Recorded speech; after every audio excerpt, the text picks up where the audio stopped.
말씀 우리 전하기 전에 한 번만 제가 더 기도드리도록 하겠습니다. 주님 감사합니다. 광음과 같이 흘러간 지난 33년 붙드시고 입히시고 도우시며 감싸시고 우리의 갈 길을 안내해 주심에 감사를 드립니다. 지나온 날들 보다 앞으로 나가야 될 길이 더 험하고 험난한데 다시 한번 준비시켜 주시고 우리 자신을 돌아보게 하시며 우리 안에서 새로운 결단이 이루어지게 하심에 감사를 드립니다. 오늘 이 시간에도 그러한 기회되게 하시고 무엇보다 말씀을 듣는 자나 전하는 자나 예수 그리스도의 보혈로 정결케 깨끗게 씻어주시고 주님에게 오셔서 주의 마음과 생각과 경영을 알려주기를 소망합니다. 주 성령님 기름 부으시고 주님 자신에 대해서 증거하여 주시오며 오늘 이 자리를 떠날 때 그 어느 때보다도 우리 주님을 더 사모하는 심정으로 사랑하는 자세로 떠나게 하여 주시기를 소망합니다. 살아계신 우리 주 예수 그리스도의 이름으로 기도드립니다. 주님의 마음을 알고자 지난 3일간 주님의 음성에 귀를 기울여 보았습니다. 오늘 이 말씀도 하나님 마음 가장 중심에 우리를 향해서 호소하고 계신 내용이 아닌가 생각이 됩니다. 오늘 이 짧은 본 말씀에서 3명의 소사사들을 만날 수가 있습니다. 사사기서는 12명의 사사들이 소개되어지고 있습니다. 그 중에 6명은 우리가 흔히 부르는 대사사들이라고 말하고요. 또 나머지 6명은 소사사들이라고 일컫고 있습니다. 대사사들, 영어로는 major judges, 그리고 소사사들, 영어로는 minor judges 라고 부릅니다. 그래서 사사기에 12명이 소개된 이 내용을 우리가 살펴보는 가운데 오늘 우리가 만나게 되는 3명은 소사사들인 것입니다. 이들에 대한 기록이 왜 이렇게 짧은지에 대하여 다음과 같은 2가지 원인을 우리가 생각할 수 있고요. 그것을 잠시 설명을 드리고 오늘의 말씀에 들어가는 것이 좋을 것 같습니다. 입다, 삼손, 드보라, 기드온 같은 경우는 굉장히 그 내용이 구체적이고 그 이적에 대한 기록이 짧지 않습니다. 그러나 오늘 우리가 이미 읽어보았지만 여기서 소개되어지고 있는 이 3명의 인물은 상당히 내용이 단출하다는 사실입니다. 첫 번째 원인은 실제로 한 것이 별로 없기 때문입니다. 성경은 예수 그리스도를 중심으로 한 하나님 나라의 경영에 대해서는 매우 구체적인 기록을 하고 있습니다. 그러나 그 외에 대해서는 아예 침묵하든지 아니면 극히 간략하게만 최소한의 내용을 기록하고 있는 것을 창세기 1장부터 요한계시록 22장까지를 통해서 우리가 수도 없이 많이 목격해 왔고 그것을 접해왔는 줄 압니다. 오늘 여기서 소개되어지고 있는 이 3명의 사사의 경우도 마찬가지가 아닌가 생각이 됩니다. 특별히 하나님 나라에 공을 세운 이적이 없었기 때문입니다. 2번째 원인, 삶에 대하여 기록할 가치가 없기 때문이었습니다. 성경은 악인의 인생에 대하여 많은 글로 기록하는 것은 시간과 열심의 낭비라는 입장을 밝히고 있는 듯합니다. 그래서 시편 1편에 보면 우리가 너무나 잘 아는 말씀이죠. 의인과 그것을 성경에서는 복 있는 사람이라고 부르고요. 또 악인의 삶에 대하여 대조적으로 비교하며 소개하고 있는 내용을 만날 수가 있습니다. 그래서 시편 1편 의인은 혹은 복 있는 자는 하고 쭉 소개를 해요. 그리고 또 악인에 대해서도 간략하게 소개를 합니다. 시편 저자는 1절부터 3절까지 의인에 대하여 구체적인 그림을 그려줍니다. 읽어드리겠습니다. 한번 들어보시면 좋을 것 같습니다. 복 있는 사람은, 다른 말로 의인은 악인들의 꾀를 따르지 아니하며 죄인들의 길에 서지 아니하며 오만한 자들의 자리에 앉지 아니하고 오직 여호와의 율법을 즐거워하여 그의 율법을 주야로 묵상하는도다. 그는 시냇가에 심은 나무가 철을 따라 열매를 맺으며 그 잎사귀가 마르지 아니함 같으니 그가 하는 모든 일이 다 형통하리로다 라고 기록을 하고 있어요. 이와 같이 상세하게 소개를 한 다음에 너무나 대조적으로 악인에 대하여는 다음과 같이 딱 한마디로 매듭을 짓습니다. 악인은 그렇지 아니하며. 문제자는 말을 낭비할 가치도 없다는 거예요. 여기까지 말씀드리면 어떤 분들은 이 세 명의 사사들이 실제로 한 일이 별로 없다는 것까지는 이해하겠는데, 특별히 그들이 악행을 저지르는 악인은 아니하였느냐라고 이렇게 반문을 하시는 분들도 계시리라 생각을 합니다. 그것에 대해서는 제가 오늘 이 말씀을 여러분과 나누면서 잠시 후 조금 더 설명을 드리도록 하겠습니다. 그러나 한 가지 확실한 것은요, 이들은 실제로 하나님 앞에서 한평생 한 일이 별로 없었어요. 또 한 가지는 이 성경의 이 언어를 이들의 인생을 기록하기 위해서 낭비할 가치도 발견하지 못한 것이 성경의 입장임이 확실합니다. 성경을 보면 예수 그리스도와 연관된 사역, 하나님 나라 확장에 기여를 한 사람들의 발자취에 대해서는요, 그 성경의 저자들이 성령의 감동을 받아서 스포트라이트를 거기다가 조명을 해요. 그리고 그 사람들의 인생을 구체적으로 기록을 해나갑니다. 대표적인 예가 누구죠? 아브라함. 또 한 사람 기억납니다. 다윗. 그러한 사람들에 대해서는 고대 문서 중에서 가장 길게 그리고 가장 디테일하게 기록이 되어 있음을 발견하게 됩니다. 그럼 오늘 너무나 뜻밖의 사건이 여기서 벌어집니다. 이 세 명에 대해서는요, 별로 기록이 없어요. 만약 여러분에 대하여 오늘 한 문서가 기록이 된다면 어떠한 내용이 그 안에 담길 것이라고 여러분께서는 생각하십니까? 만약 어떠한 문서가 오늘 우리의 교회에 대해서 기록이 된다면 어떠한 내용이 그 안에 담겨질까 여러분 생각을 하고 계십니까? 하나님 앞에서 나의 인생 스토리는 혹시 한평생 별로 한 일이 없는 이로 기록이 되어 버리지는 않을런지 한번 고민을 해보시는 축복이 오늘 이 시간에 있으시기를 주님의 이름으로 축원합니다. 우리의 교회에 지나온 33년의 역사, 하나님께서 우리를 바라보시면서 어떻게 한마디로 소개를 하실런지, 그리고 이제부터 펼쳐지고자 하는 교회의 역사, 우리는 어떠한 내용들을 하나님 나라의 그 생명의 책에 기록해 나갈런지 고민을 해볼 수 있는 시간이 되었으면 좋겠습니다.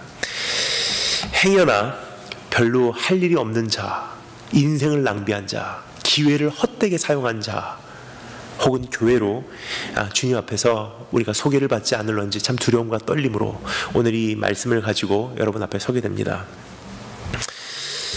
그래서 오늘 이 말씀을 살펴볼 때 하나님의 음성으로 우리가 한번 내 인생을 비춰봤으면 좋겠고요, 우리 지나온 날들의 교회 일들을 한번 되새겨봤으면 좋겠고, 이제부터의 앞으로의 길목들을 우리 검토하고 새로운 결단이 이루어지기를 주님으로 축원합니다. 한평생 별로 한 일이 없는 삶이 아니라 예수 그리스도를 위하여 내가 잠깐 다녀간 세상, 잠시 살아간 인생, 짧게 스쳐간 역사에 획을 긋고 가는 삶을 이젠 펼쳐내기를 원하기 때문입니다. 한 번을 살아도 여기에 내가 남겨놓고 가는 메아리 치는 음성들이 있었으면 좋겠어요. 내가 잠시 지나가는 이 자리에 내 흔적이 남았으면 좋겠어요. 내가 잠시 머물다 가는 이 기간에 내가 오기 전보다 내가 머무던 이곳이 보다 나은 현장으로 조금이나마 바뀌었으면 좋겠습니다. 그러한 인생을 살았다면 하나님 나라에서 그것이 기억될 거라고 확신합니다. 주님께서 그것에 대해서 뭐라고 말씀하십니까? 나그네에게 지극히 작은 소자에게 주님의 이름으로 냉수 한 그릇이라도 준 자는 하늘에서 상급을 잃지 않는데요. 오늘 나의 인생은 하늘에서 어떻게 기억될런지. 자, 그렇다면 오늘 여기서 소개되어지고 있는 이들은 왜 한평생 별로 한 일이 없을까? 그래서 성경이 그 12명의 사사들에 대해서 이렇게 기록을 해나가는데 굉장히 고민을 했을 거예요. 이 사람들에 대해서 뭐라고 기록할까? 근데 사실상 내용이 별로 없습니다. 이들에 대한 내용을 살펴보며 왜 한평생 할 일이 별로 없었을까라는 질문에 그 세 가지 원인에 대하여 잠시 살펴보도록 하겠습니다. 내 자신도 그 울무에 빠지지 않을까 스스로 조심하기를 원하기 때문입니다. 그래서 그들이 별로 한 일이 없는 세 가지 까닭, 그리고 혹시나 그것이 나에게는 울무가 돼서 나도 역시나 그러한 삶을 살지는 않을런지. 세 가지 원인. 첫 번째, 자기 생활에 얽매인 삶. 두 번째, 현재 상태만 유지한 삶. 세 번째, 발을 더럽히지 않은 삶. 이 세 가지가 원인이 되었습니다. 이 세 가지 우리 함께 조금 더 구체적으로 살펴보므로 내 자신에도 한번 잣대질 해보며 우리 앞으로 나갈 길을 주님 앞에서 새롭게 견고하게 확보하신 축복이 있을 주님으로 축원합니다. 그럼 첫 번째 따라서 하겠습니다. 자기 생활에 얽매인 삶. 조금 전에 읽었지만 우리 짧은 본문 말씀이니까 한 번 더 여러분께서 8절부터 10절까지의 말씀만 읽어주면 좋을 것 같습니다. 이것은 입산이라는 사람의 기록입니다. 근데 8절부터 10절까지의 그 인생을 조금 우리가 내 목소리로 다시 한번 읽어봄으로써 살펴보기를 원합니다. 8절부터 10절 한 목소리로 읽겠습니다. 잠시만요. 예, 이제 떴습니다. 지금 이 시대는 PPT를 띄우지 않으면은 성경 자체를 갖고 오지 않는 시대이기 때문에 함께 하나님의 말씀도 합독을 못하는 시대가 되어버렸어요. 우리 다 같이 8절부터 10절 말씀 함께 한 목소리 읽겠습니다. 준비하시고 시작.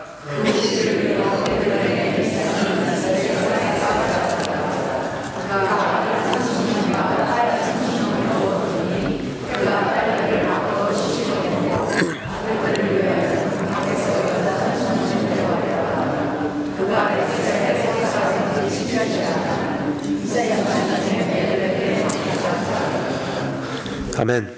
우선 여기서 소개되어지고 있는 입산이라는 인물에 대하여 잠시 살펴보도록 하겠습니다.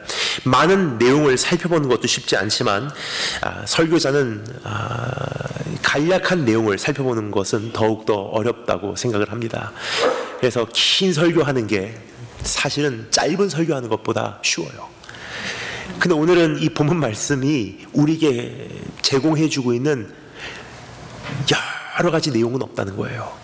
굉장히 간략하게 기록이 되어 있습니다. 마치 조금 전에 말씀드렸던 시편 1편을 우리에게 다시 한번 재현시켜 주는 듯 합니다. 입산에 대해서는 딱 세 구절만 기록이 되어 있습니다. 이미 조금 전에 말씀을 드렸듯이 이 사람의 인생에 대해서는 특히 기록할 내용이 별로 없었던 것 같습니다. 무려 7년이나 되는 짧지 않은 기간 동안 이스라엘의 사사로서 이스라엘을 치리하였건만 그의 인생에 대한 정의는 극히 개인적인 내용만으로 오늘 장치되어 있다는 점을 우리 한번 주목해 보기를 원합니다. 9절 말씀에 이렇게 기록되어 있죠. 그가 아들 30명과 딸 30명을 두었더니 그가 딸들을 밖으로 시집 보냈고 아들들을 위해서는 밖으로 밖에서 여자 30명을 데려왔더라.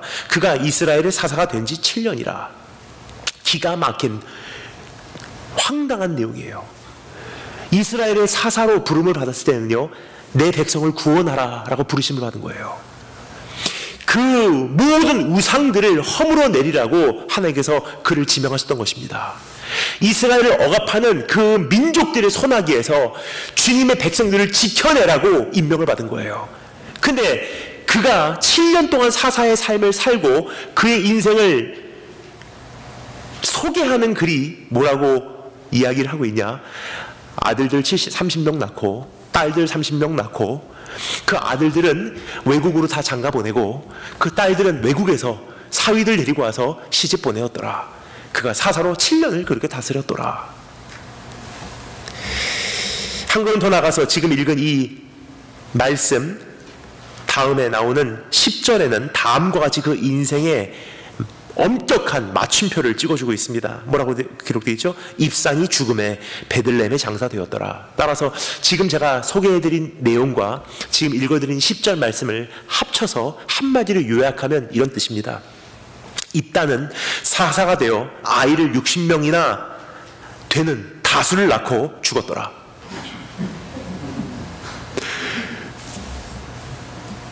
이 세상에 온 것도, 주의 길을 가는 것도, 인생에서 수고하는 것도 모두 아이를 낳고 키우기 위함이었다는 뜻입니다. 입사가 바로 이 입사의 바로 전 사사가 누군지 여러분 기억하십니까? 굉장히 대조적이에요. 그래서 이것은 우연이 아니었다고 저는 생각합니다. 입사의 바로 전 사사가요, 입다라는 사람이에요.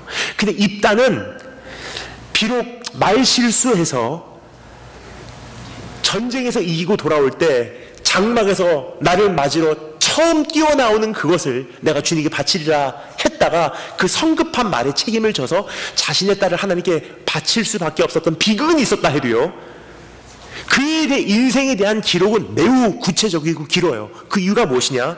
입다는 무남 동료였습니다. 그의 중심은 최소한 하나님을 어려워했다는 거예요. 최소한 사사로서의 사명을 감당하려고 몸부림쳤다는 뜻이에요. 근데 지금 입다로부터 조금 시기가 지나고 입사까지 사회와 시대가 얼마나 삶이 퇴진하였는지 잘 보여주는 그림이 바로 오늘 여기서 우리가 살펴볼 수 있는 입사의 현실이 아니었나 생각이 됩니다. 사사가 도덕적으로 퇴보해버렸어요. 사사가 하나님 앞에서 생활에 얽매이기 시작했어요. 사사가 사명을 감당하기보다도 자기의 생활에 연연하기 시작했다는 뜻입니다. 요즘 쭉 다니다 보면 젊은 사역자들 안에서 그러한 안타까운 모습을 종종 발견하곤 합니다.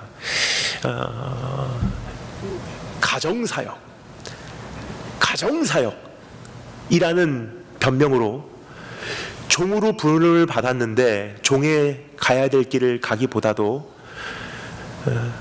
너무나 많이 계산적이고 기획적이고 계획적으로 인생을 참 잘 살아요. 근데 하나님 앞에서는요, 인생을 정말 잘 사는 것은요, 하나님 앞에서는 잘 사는 게 아니더라고요. 왜냐하면 잘 산다는 것은, 세상적으로 산다는 것은 계산적으로 산다는 거예요. 예산적으로 산다는 거예요. 근데 진짜로 하나님을 만난 사람들의 모습과 고백을 여러분 기억하시는지요? 주님 다 드릴게요. 예산이 없어요. 계산이 없습니다. 그런데 지금 아이 낳기에 바쁘고요, 가정 일구기에 바쁘고요, 가정 사역하기에 바쁜 것이 지금 오늘날의 수많은 사역자들의 현실이에요.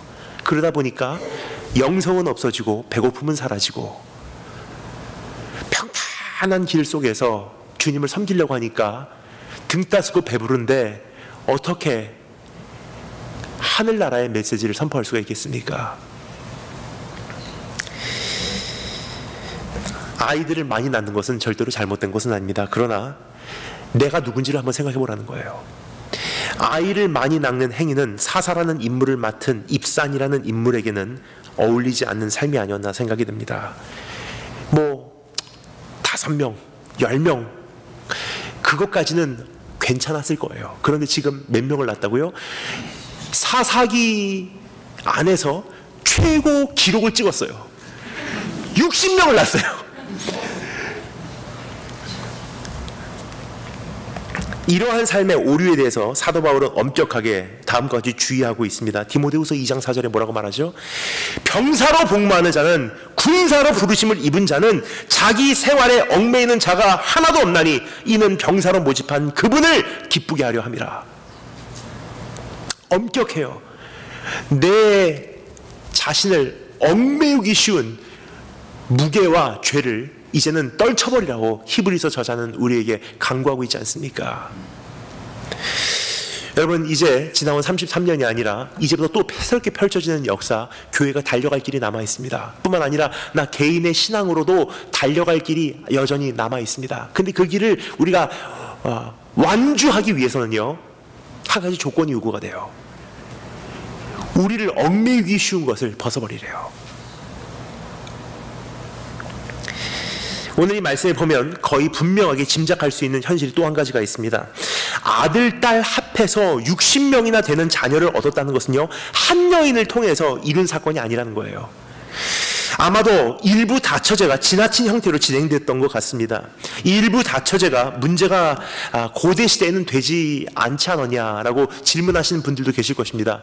그거는 요즘 사회에서나 문제가 되는 것이 한 남자가 여러 명의 여인을 거느르는 것은 그것은 고대 시대에는 허용이 됐었지 않냐라고 생각하시는 분들도 계실 거예요. 그러나 예수님께서 뭐라고 말씀하셨는지 한번 읽어드리겠습니다. 마태복음 19장에 기록된 내용인데 읽어드리겠습니다. 예수께서 대답하여 이르시되 사람을 지으신 이가 본래 그들을 한 남자와 한 여자로 지으시고 말씀하시기를 그러므로 사람이 그 부모를 떠나서 그 아내에게 합하여 그 둘이 한 몸이 될지니라 하신 것을 읽지 못하였느냐? 그러나 모세가 너희 마음의 완악함 때문에 잠시 허용을 한 거예요. 뭐냐? 예수 그리스도의 경영을 이루시는 그 최종 가장 중요한 우선적인 목적을 이루기 위해서 하나님께서는 잠시 허용을 하신 거예요. 근데 본래 본질적으로는 한 남자와 한 여자예요. 근데 오늘 여기 보면요, 하나님께 부름을 받은 이 사사가 60명의 아이를 낳았다는 것은요, 아내가 꽤 많았다는 뜻이에요. 한 여인이 60명을 도저히 낳을 수가 없을 거라고 생각을 합니다. 입산에 대하여 한 가지 또 알 수 있는 것이 여기 있습니다. 자식들을 위하여 이방 민족에게 장가들게 하고 시집 가게 하였다는 것은요, 본인도 그러한 기준으로 살아왔다는 현실을 암시하고 있는 내용이 아닌가 생각이 됩니다. 오늘 이 말씀에 이렇게 기록되어 있죠. 그가 아들 30명과 딸 30명을 두었으니 그가 딸들을 밖으로 시집 보내고 아들들을 위하여는 밖에서 여자 30명을 데려왔더라.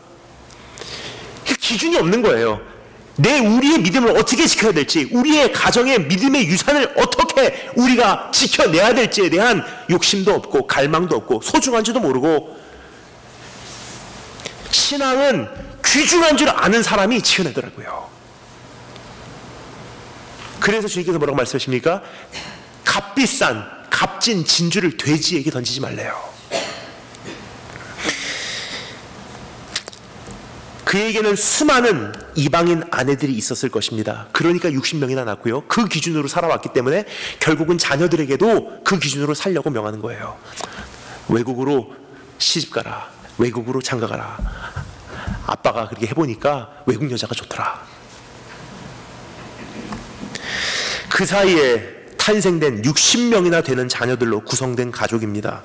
어떠한 상태였는지 이제 상상이 가시는지요. 신앙은 흔들리고 쇠퇴하였을 것입니다.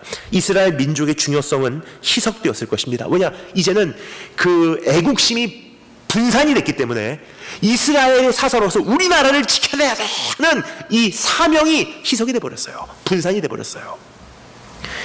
사명이 흐려졌을 것입니다. 하나님에 대한 생각은 퇴색되었을 것입니다. 뭐냐? 이방 종교와 연합을 맺으니까 하나님을 향한 교리와 신학과 사랑이 이제는 이물질이 끼기 시작한 거예요.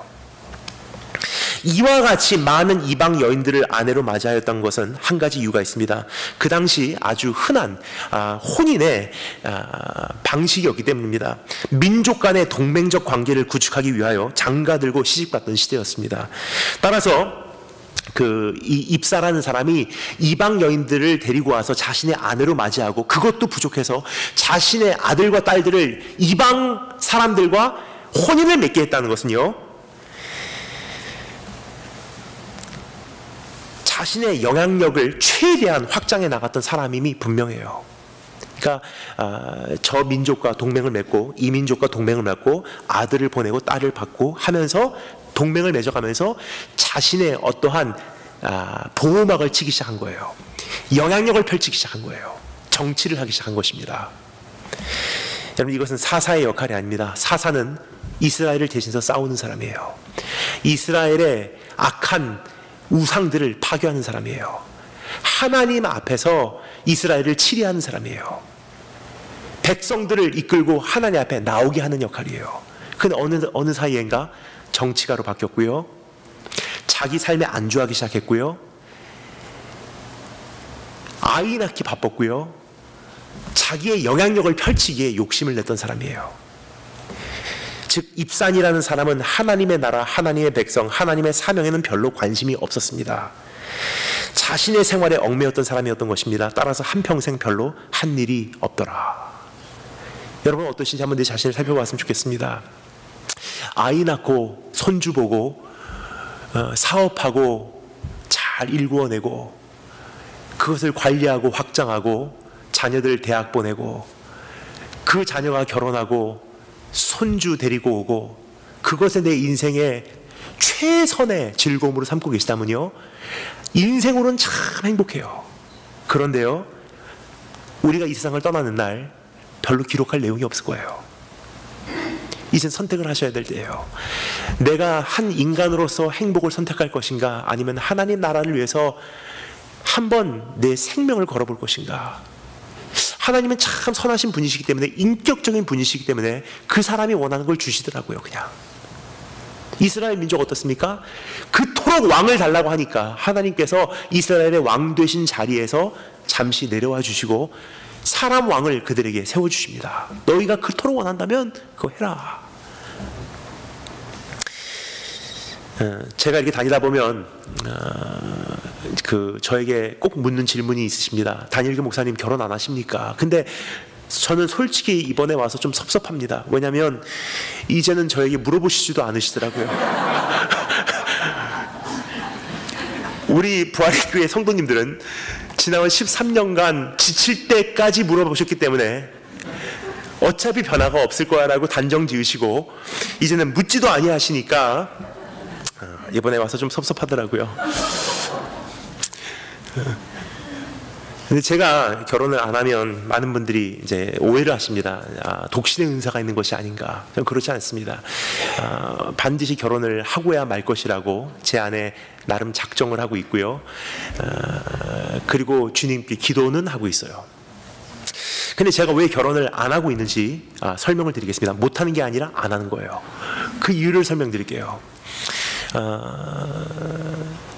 제가 참 좋아하는 사모님이 한 분 계세요. 근데 그 사모님은 참 저에게 사모상을 그려주신 분이세요. 지금까지는 내 마음에 그러한 사모상이 있긴 했지만 실체를 보지 못해서 내가 실제로 뭘 원하는지는 잘 머리 그려지지가 않았어요. 근데 얼마 전에 그 사모님을 뵙고서 이거다, 내가 원했던 것이 이거였기 때문에 내가 찾지를 못했구나라는 확신이 들더라고요. 지금까지도 인천 송도에서 길거리에서 매일 전도를 하세요. 그리고 밤 되면 철야하며 기도를 하세요. 근데 거기서 끝나지 않습니다. 옷이 상당히 아름답고 화려하고 깨끗해요. 그래서 제가 처음에는 이해가 안 갔어요. 전도하시고 기도하시는 분이 저기까지 화려하고 깔끔한 옷을 입으실 정도라면 이게 잘 안 맞는 거예요. 모순과 같이 느껴졌어요. 근데 사모님께서 이렇게 말씀하시더라고요. 목사님, 저는 전도하잖아요. 전도하려면 사람들에게 추하게 보여서는 안 되거든요. 그래서 기도하는데 지나가는 사람이 옷을 사주더래요. 사모님이 이 옷 입지 말고 좀 좋은 옷 입고서 전도하시라고. 그리고 1년에 한 번인가 그 사람이 정기적으로 좋은 옷을 사주신대요. 그러니까 단벌 숙녀예요. 그거 입고 나가셔서 전도를 하십니다. 결혼하시고 임신하셨을 때 하나님께 약속한 것이 있어서 선교지 나가시고요. 부잣집 딸이에요. 그런데 남편 전도사님, 그 당시 아무것도 없는데 엄마한테, 그 전도사님한테 시집 간다고 하면 너무 엄마 마음이 무너져 내리니까 본인이 모은 돈으로 남대문 시장에 가서 가짜 보석 다 사서, 함이라 그러죠? 담아서, 엄마 이거 이 남자가 나한테 줬어 하고 엄마 마음 흡족하게 해드리고, 그 남편 목사님하고 결혼하고 지금까지 한 40년 그렇게 목회를 하고 계신 연세가 많으신 사모님이세요. 그 사모님을 보면서 제가 이렇게 생각했어요. 내가 시대를 단단히 잘못 만났구나. 근데 지금 왜 시대를 잘못 만나다고 말씀을 드리냐면요, 아직은 저보다 한 5년 정도 전에 목사님 사모님들은 그 모습이 있으세요. 여전히 근데 제 나이 또래라든지 저보다 조금 더 나이가 어리신 여자분들을 뵙잖아요. 그런 모습을 찾아보기 정말 힘들더라고요. 제 동료 사역자가 있습니다. 가끔 제가 전화를 해요. 밥이나 먹자, 혹은 우리 지금 모임하는데 잠시 나와라. 그러면 이렇게 대답을 합니다. 지금 우리 장모님 모시고 있어서 못 가. 지금 아내가 홈플러스에 지금 장 보러 가자 그래서 지금 카트 밀어줘야 돼. 지금 장모님 친구들 픽업해서 모셔다 드리고 있어. 요즘 자매들 보면요, 우리 엄마 그리고 대낮에 모여서 커피숍에 앉아서 대화 나누는 건 진짜 유식하게 잘 말하더라고요. 말이 어찌 그리 많은지. 근데 섬김은 더디고 몸은 무겁고 영성은 얇고 가식적이고 포장돼 있고 헌신은 없고 죽을 각오는 없고 선교지는 마다하고 화려하고 아름다운 것은 SNS에 올리고. 그런 모습을 보면서 야, 이거 어떻게 찾아야 되나 하고 가슴이 아픕니다. 솔직히 말씀드리면. 그런데 가끔 어떤 분들은 전혀 그렇지 않은 자매를 소개해드리겠습니다 해서 만나봐요. 근데 저도 남자입니다. 그렇지 않은 자매들은 또 제가 끌리질 않아요. 그러니까 제가 고민을 합니다. 오호라, 나는 공고한 사람이라 내 안에 두 가지 법이 싸우고 있는데. 그래서 제가 내린 결론이에요. 그거 무엇이냐, 저는 제가 타협할 수 없는 선이 있어요. 하나님 앞에서 이런 모습이 아닌 사람은 난 절대로 결혼하지 않으리라. 그건 제가 타협을 할 수 없는 선이에요. 그럼 어떤 분들은 걱정을 하세요. 저를 사랑하시는 선배님들이 이렇게 말씀하십니다. 그래도 결혼은 해야지. 근데 여러분, 저는 분명히 말씀드릴 수 있는 것은요, 성부 성자와 성령의 이름으로 너에게 세례를 주노라, 성부 성자와 성령의 이름으로 너에게 안수를 하노라 하는 순간 제 인생에 행복이라는 단어는 적용이 되질 않아요. 제가 행복하려고 했으면, 한 사람으로, 한 남자로, 한 인생으로 행복하려고 했으면 이미 옛날에 결혼했어요. 근데 제 인생이 지금 원하는 것은요, 행복이 아니거든요. 어떻게 하면 하나님 영광 돌릴 수 있을까? 어떻게 하면 끝까지 바로 달려갈 수 있을까? 어떻게 하면 이 사명 감당할 수 있을까가 우선이에요. 비록 때로는 넘어지고 실수하고 여전히 많이 부족해도요, 제 안에 있는 중심은 하나님이 아실 거예요. 결정적인 순간에 제가 선택하는 것은 제 행복이 아니에요. 하나님 영광이에요. 근데 지금 이 시대가 돌아도 많이 돈 것 같아요. 사람들이 부끄러움 없이 이런 말을 자주 합니다. 나는 행복할 권리가 있어. 난 행복하기 원해. 난 이제는 행복해도 되거든. 여러분, 행복이 우리의 인생을 다스리는 기준이라면요, 행복을 위해서라면 불륜할 수 있고요, 행복을 위해서라면 이혼할 수 있고요, 행복을 위해서라면 내 멋대로 살면 되는 거예요. 근데 우리 예수 믿는다는 것은요, 더 이상 행복을 위한 인생이 아니에요. 영생을 위한 인생이에요. 그럼 영생이라는 것에 비추어 볼 때 아이를 많이 낳는 것이 도움이 된다면 하라는 거예요, 성경이. 근데 영생에 비추어 볼 때 단출하게 달려가는 것이 주님 뜻이라면 가지치기 하라는 거예요. 뭐냐, 얼마 시간이 안 지나서 내 인생이 마무리될 날이 반드시 올 텐데 무엇을 남겨놓고 가겠느냐. 장로로 부름받고, 권사로 부름받고, 집사로 부름받고, 성도로 거듭나고, 목사와 선교사로 부름받았는데 내 인생 마치는 날 한 일이 별로 없더라. 아이 많이 낳았더라. 아이들 아이빌리그 대학에 보냈더라. 얼마나 부끄러운지 한번 내 자신을 한번 돌아보시고, 오늘 이 말씀 앞에서 내가 원하는 것은 행복이 아니라 영생이라는 사실을 다시 한번 자각하심으로, 개인적으로나 교회적으로나 이제는 한 번 왔다 가는 인생, 획을 긋고 가시는 주님의 축복이 있을 주님을 축원합니다. 두 번째, 따라하시면 되겠습니다. 현재 상태만 유지하는 삶. 우리 다 같이 11절 12절 함께 읽겠습니다. 11절 12절 다 같이 한 목소리 읽겠습니다. 11절 12절 준비하시고 시작.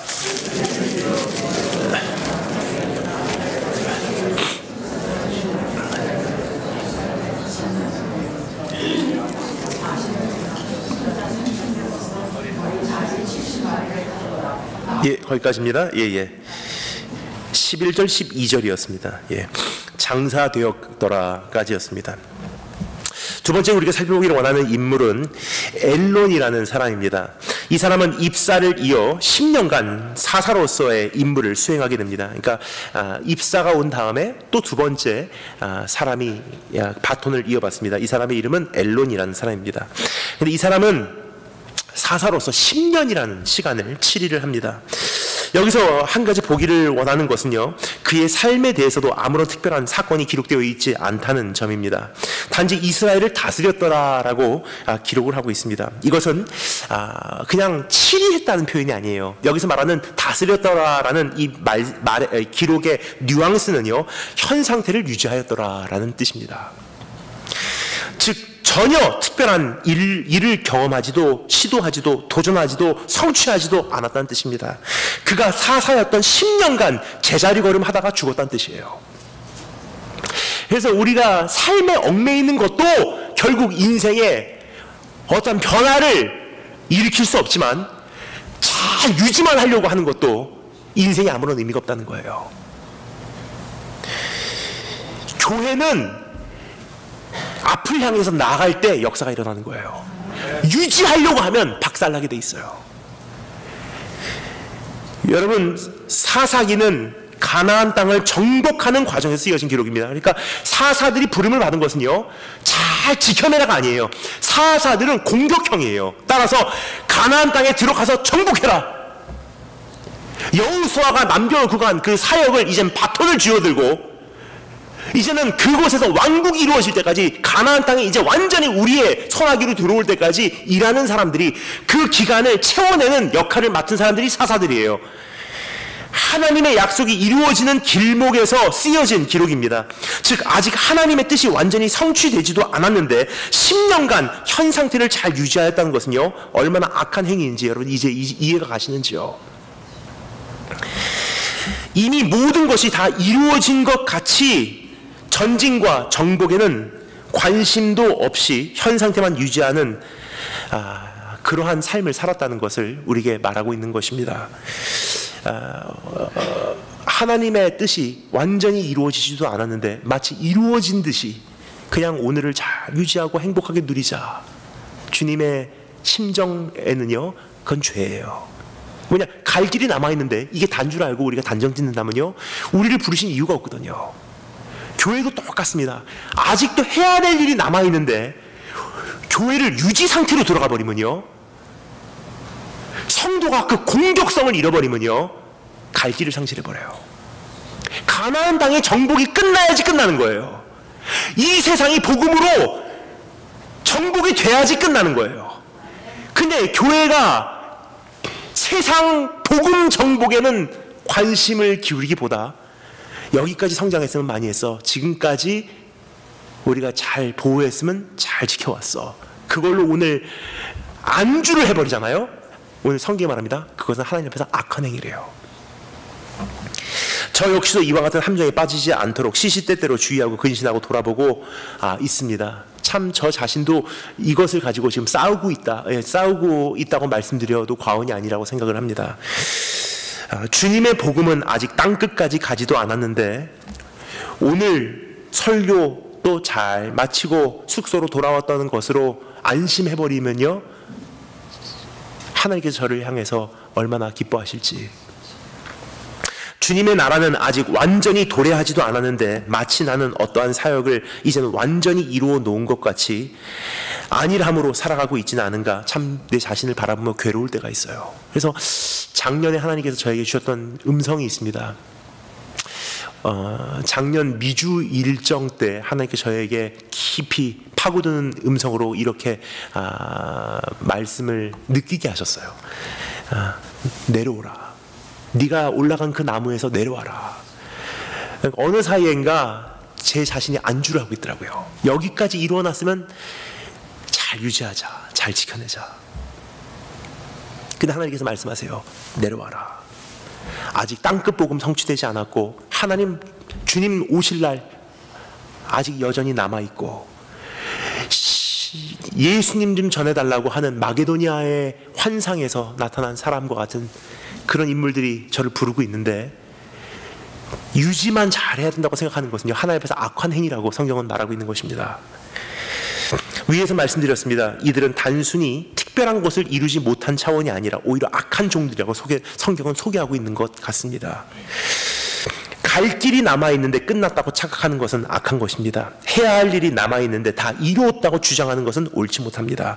여전히 굶어 죽어가고 메마른 영혼으로 멸망에 처해 있고 신령이 깨진 사람들이 남아있는데 이 정도 이루었으면 참 잘했다고 스스로 자화자찬하는 것은 하나님 앞에서는 죄라는 사실을 성경은 우리에게 오늘 암시하고 있는 것입니다.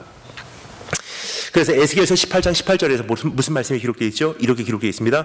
백성들 중에서 선을 행하지 아니하였으므로 그는 그의 죄악으로 죽으리라 그랬어요. 기가 막힌 말씀이에요. 백성들 가운데서 선을 행하지 않으면 그게 악함이래요. 선을 행할 수 있는 능력과 물질과 시간과 능력이 있는데 유지를 하는 것 자체가 악함이래요. 지나온 33년, 이제는 그것을 얻은 것으로 여기지 말고 앞으로 놓여진 표대를 향해서 우리가 이제는 내 자신의 모든 것을 집중시켜 발사하지 않으면 안 되는 때가 온 것 같습니다. 유지 잘 해왔잖아요. 잘 지켜왔잖아요. 이제는 하나님께서 그 문을 열어가시는 것 같아요. 그래서 선교가 시작되고 있잖아요, 교회에서. 이와 같이 이제는 그 바톤을 우리가 모두 함께 쥐고 더욱더 분발해서 주님 나라 위해서 일어나야 될 때가 되지 않았나 생각이 됩니다. 현 상태를 유지하는 것으로 만족하다 보면 어느 날 돌아봤을 때 깨닫게 되실 것입니다. 난 한평생 무엇을 하였는가. 마지막 세 번째 따라서 하겠습니다. 발을 더럽히지 않은 삶. 마지막으로 13절부터 15절 말씀 함께 읽겠습니다. 13절부터 15절 마지막으로 함께 한 목소리로 읽겠습니다. 준비하시고 시작.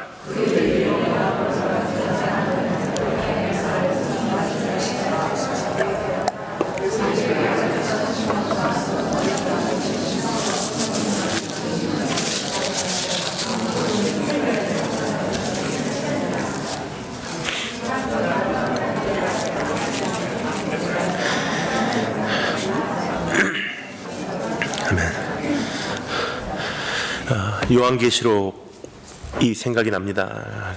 각 그 나라와 백성과 각 방언이 한 목소리가 아니라 다양한 언어로 하나님 말씀을 읽고 있는 듯하여 아직은 기회가 있습니다. 오늘 오후 말씀에 한 번 더 읽을 수 있는 기회를 드리도록 하겠습니다.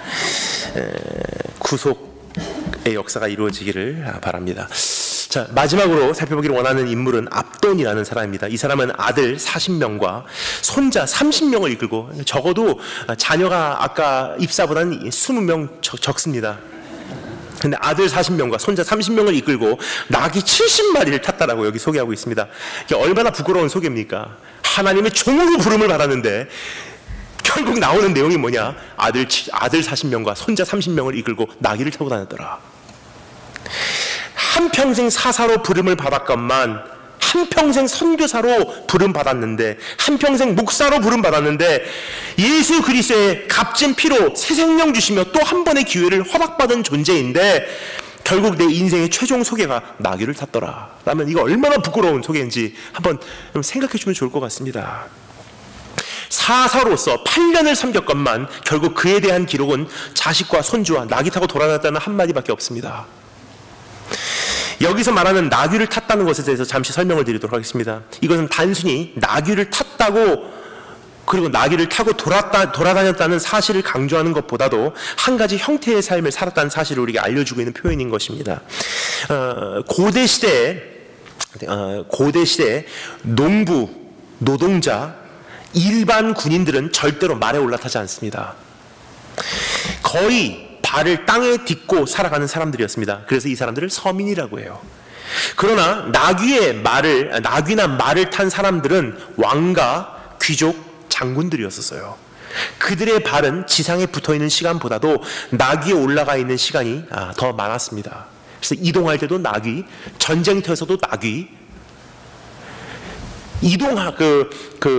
마을을 지나갈 때도 나귀, 백성들을 다 공공적인 장소로 불러내고서 거기서 연설할 때도 말 위에 탄 상태로 연설을 했어요.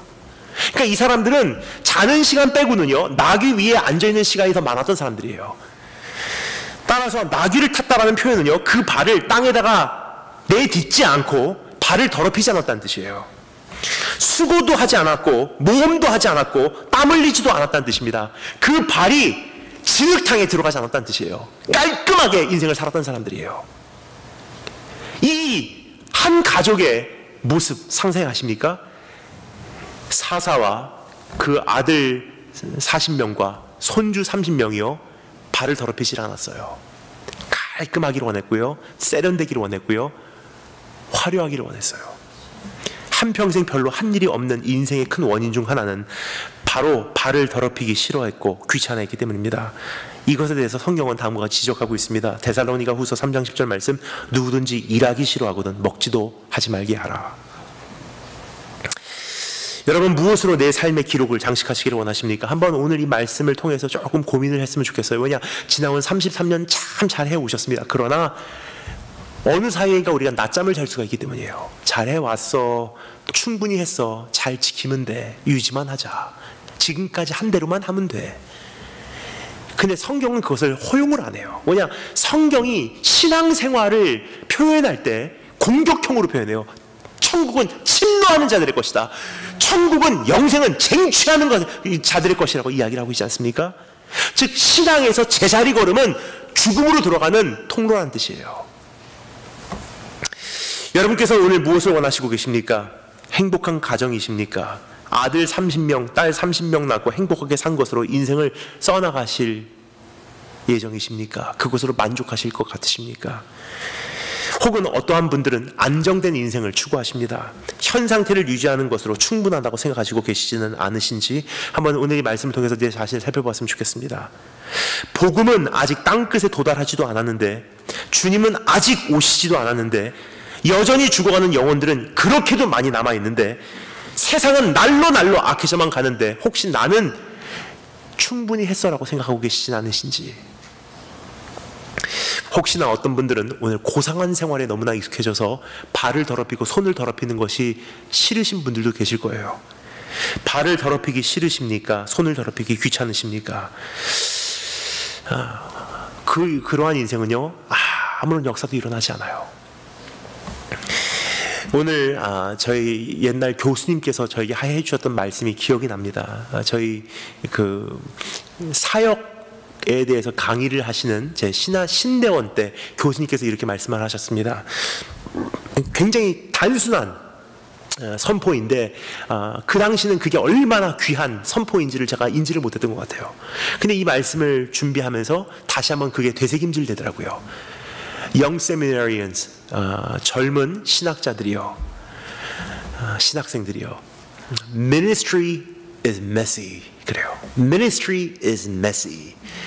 그 사역이라는 것은 지저분할 수밖에 없다는 거예요.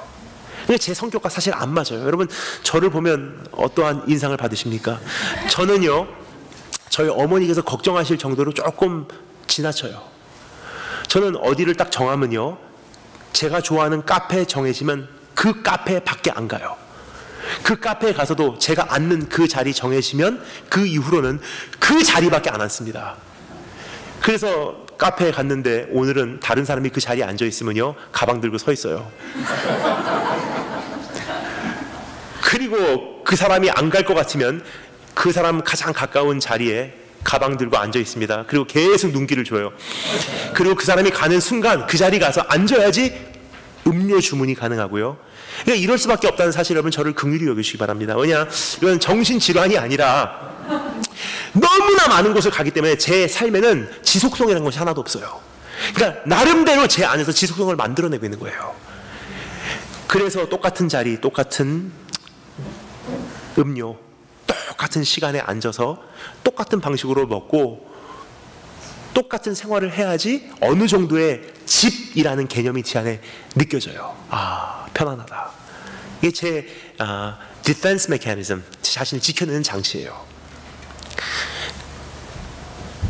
그래서 저는 깔끔한 걸 좋아합니다. 그래서 관계도 깔끔해야 되고요. 제가 제일 싫어하는 것이 제가 하기 싫은 말을 했을 때 말이 빗나가고 변명하고 그 말에 꼬리를 물고 잘못 해석되고 인간관계가 깨름직하고 그 사역지에서 떠날 때 왠지 모르게 뒤끝이 안 좋고 전 그런 걸 굉장히 싫어해요. 그래서 조심스럽습니다. 근데 오늘 이 말씀을 이제 준비하면서 다시 한번 돌이켜봤어요. 제 자신을. 지나온 13년, 14년 되는 시간은요, 어느 정도 그렇게 몸부림치면서 왔는데요, 하나님께 저에게 주신 또 한 번의 기회가 이제 오고 있어요. 이제부터 50대, 60대로 가면서 또 한 번의 성장을 하기 위해서는요, 저에게 말씀하시는 것, 동굴에서 나와라, 나무에서 내려와라. 발을 땅에 딛지 않고 발을 진흙탕에 넣지 않고는 성장이 없어. Ministry is messy. 불편한 인간관계도 생길 수 있어. 오해도 생길 수 있어. 그러면서 사람과 부딪히면서 사람을 바꿔가는 것이고 그렇게 세상을 바꿔가는 것이다. 여러분, 이것이 예수님의 사역이었던 거 기억하십니까? 예수님의 죽음은 messiness 그 자체였었어요. 예수님 돌아가실 때 피투성이었어요. 피범벅이었어요. 깔끔한 모습이 하나도 없었어요. 예수님 돌아가실 때 옷은 한 벌은 저쪽으로, 하나는 저 사람에게 제비 뽑혀갖고 팔려가고, 예수님 인생에 깔끔한 게 거의 하나도 없었습니다. 인간관계는 어떻습니까? 말씀했는데 저 사람이 그 말을 이상하게 인용을 해서 꼬리 물고 억울함으로 몰고 가고, 그런 의도가 아닌데 계속 말을 꼬는 거예요. 개랑직하고 뒤끝 있는 그런 관계로 돌아가시면서도 진짜 불편하셨을 거예요. 그런 뜻이 아니었는데, 그런 의도가 아니었는데. 근데 주님께서 어떻게 하십니까? 하나님 앞에 중심 정하시고 거기에다가 생명 거시고 안주하기를 거절하시고 33년의 인생을 돌파하셨어요. 참 저는 감사해요. 우리 주님께서 한평생 마치 무사가 칼을 갈듯이 우리 주님은요, 십자가를 준비하셨던 분이세요. 오래 살고 싶은 관심 없으셨어요. 한 번을 살아도 바로 살기를 원하셨던 분이세요. 한평생 십자가를 어떻게 준비하시려면 기억하십니까? 수많은 직업 중에서 주님께서 어렸을 때부터 아버지께 이어받아서 맡은 직업이 뭐였죠? carpenter, 목수예요. 목수는 나무에 익숙한 사람이에요. 나무를 만지면서 나무를 익혀갑니다. 나무의 향기를 익혀가요. 나무의 촉감에 익숙해집니다. 그러면서 묵상을 해요. 아, 이거는 언젠가 나와 하나가 될 나무구나. 한평생 십자가 묵상하신 인생을 살아갔어요. 그리고 messy death, 정말 지저분하게 피와 물 다 쏟아내시고 벌거벗음 당하시고 죽임 당하신 분이 예수님이세요. 형상을 알아볼 수 없을 만큼 많이 맞으신 분이세요. 근데 그러한 인생을 사신 이후에 주님께서 만들어내신 역사는 지금 우리가 그것을 기념하고 있고요, 영원토록 메아리칠 것이고요, 하나님 나라를 이 땅에 도래시킨 위대한 사역을 완성하셨지 않습니까? 그러면 이제 그분께 구원받은 참 존귀한 인생 허락받은 우리가 어떻게 한 번 허락받은, 길면은 10년, 30년, 짧으면 내일이라도 부르면 갈 수밖에 없는 이 인생길 어떻게 살아야 할지 다 같이 기도드리겠습니다.